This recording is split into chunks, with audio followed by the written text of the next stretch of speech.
pause. Let's talk to another friend of the show now. Amazing Alex Arthur joins us on the line. Alex, as always, welcome. Hi there, mate. Always good to speak to you. How are you? Yeah, I'm doing really well, mate. Best I've been in a while. Back in action next month?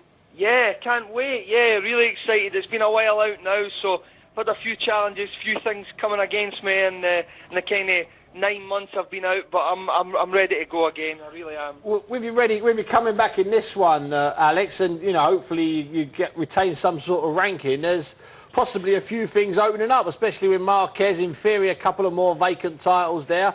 Plus, the one I fancy is that Paulus Moses, the WBA guy. I mean, I know Philip Fondu's already spoken to Frank Warren about possible Amir Khan fight 3 months ago. So perhaps that's something for you by Christmas.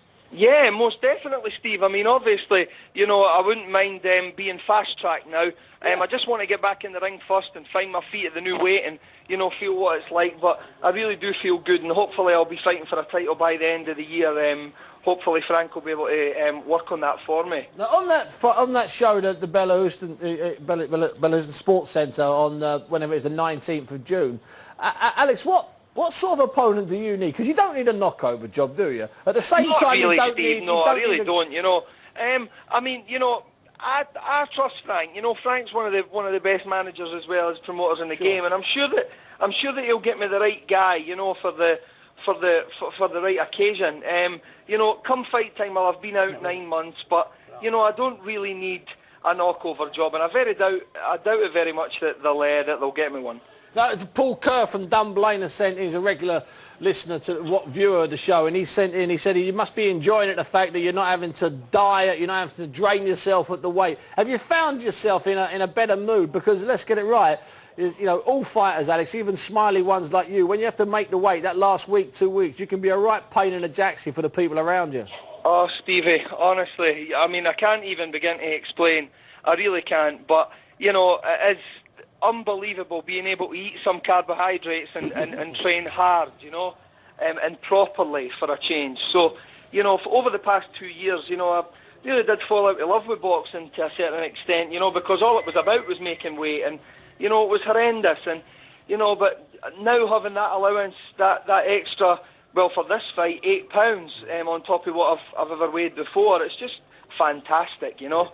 That's how I keep smiling, by eating all the time. Listen, by the way, Alex, I'm going to be up there on Wednesday. I'll give you a call. We'll grab a coffee or something. Fantastic, Stevie. It's on me, mate. No, listen, well, don't worry about that. I'm sure I'll pay for it. It's okay, son. Well, then, there you go. Oh, okay. Listen, Alex, let me ask you this. A lot's been made about Andreas Kotelnik, who, by the way, is going to be a guest on the show next week, and the Amir Khan fight. And I've sort of stood my corner and defended it because I said I don't think it's an easy fight. What's your take on it? Because I know that you would have boxed around Kotelnik. You probably went to tournaments with Kotelnik.